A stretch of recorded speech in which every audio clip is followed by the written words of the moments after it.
अस्सलाम वालेकुम। मैं हूं आपका दोस्त तारिक हुसैन और आप देख रहे हैं मेरा यूट्यूब चैनल तारिक अंगरा, जिस पर मैं आप लोगों को परिंदों के मतलब और ख़ास तौर पे तीतर के मतलब मुफीद बातें बताता रहता हूं। दोस्तों, आज की वीडियो में मैं आप लोगों को जरासीमी बीमारियां जो कि एक जरासीम की वजह से फैलती हैं उसके बारे में बताऊंगा।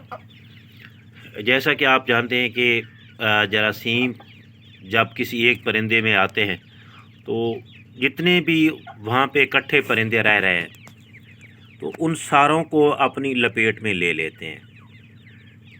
और ये परिंदे ज़्यादातर पानी के ज़रिए, पानी वाले जो बर्तन हैं उनके ज़रिए या फिर खुराक के ज़रिए परिंदों को अपनी लपेट में लेके उनको बीमार कर देते हैं। तो परिंदे किसी न किसी वजह से आपको ढीले नज़र आएंगे, सुस्त नज़र आएंगे।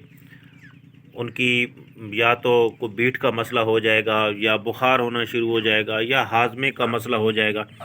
तो इस किस्म के बहुत से जो मसाइल हैं, मुख्तलिफ़ किस्म की बीमारियां से होती हैं शुरू।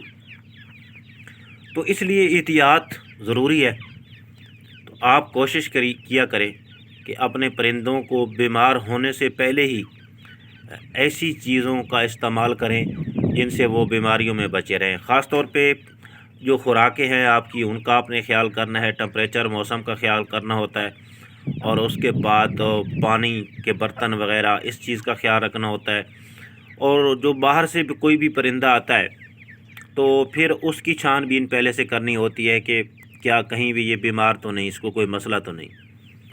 तो अभी मैं भी सेल परचेज़ का चूँकि मेरा काम है, तो मैं भी कुछ परिंदे लेके आया था। तो उनमें से एक आधा परिंदा जो था उसमें मसला था, तो जिसकी वजह से अब मेरे परिंदों में भी कुछ में मसला आ गया है। लेकिन अल्हम्दुलिल्लाह मैं जल्द इस पर काबू पा लूँगा। मैंने इन परिंदों को अलहदा कर लिया है और जो बीमार परिंदे हैं उनको अलहदा कर लिया है। अगर आप इसको देखें तो बज़ाहिर आपको कोई ख़ास इसमें बीमारी नज़र नहीं आएगी, सवाल जो लंगड़ापन है उसकी। तो इसको हालांकि ये मसला है कि ये बीमार है और अच्छा खासा बीमार है। तो इसको कल भी मैंने दवाई दी, आज तो ये थोड़ा बेहतर है, लेकिन ये सही नहीं है।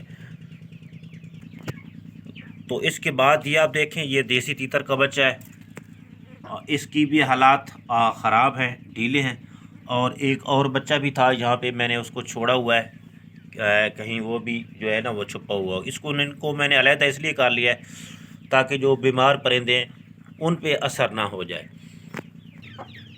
तो अब आता हूँ मैं इसके इलाज की तरफ कि ऐसी सूरत हाल में आपने इलाज कौन सा करना है।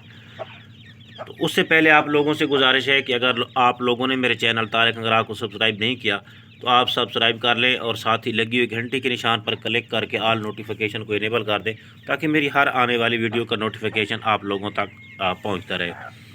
तो मैं दिखाता हूं आपको, ये है ट्राइबर्सन। आप में से शायद कुछ दोस्त आप इसको इस्तेमाल करते भी होंगे। तो इसकी जो डिटेल है, तरीक़ाकार कितना देना चाहिए, ये इसके ऊपर लिखा हुआ है। छोटे बच्चों को ज़रा कम दिया जाता है और बड़ों को ज़रा ज़्यादा दिया जाता है। लेकिन जिस तरह की ये मिक़दार बताते हैं उससे आपने उससे थोड़ी सी ज़्यादा कर लेनी है। मतलब ये बता रहे हैं कि आप 4.5 लीटर में 4 से 5 लीटर तक जो है इसका 1 सीसी इस्तेमाल करें, लेकिन ये आप 1 सीसी 1 लीटर में भी इस्तेमाल कर सकते हैं। ख़ास तौर पे इस तरह के बच्चे हैं या इससे बड़े हैं। हाँ, जो छोटे बच्चे आपके अगर हैं छोटे, जिस तरह ये आप देखें एक छोटा दाना नज़र आ रहा है आपको, तो इस तरह के अगर हैं तो फिर आपने जो है इसकी मिक़दार कम कर देनी है। जो दवाई है उसकी मिक़दार इससे भी ज़्यादा कर देनी है। लेकिन सबसे पहली बात, जिस तरह मैं हमेशा से कहता हूँ कि भाई आपने कोशिश ये करनी है कि जो बीमार बच्चे हैं आप उसको फ़ौरी तौर पे अलग करें, वरना ये दूसरे भी इससे मुतासर हो जाएंगे।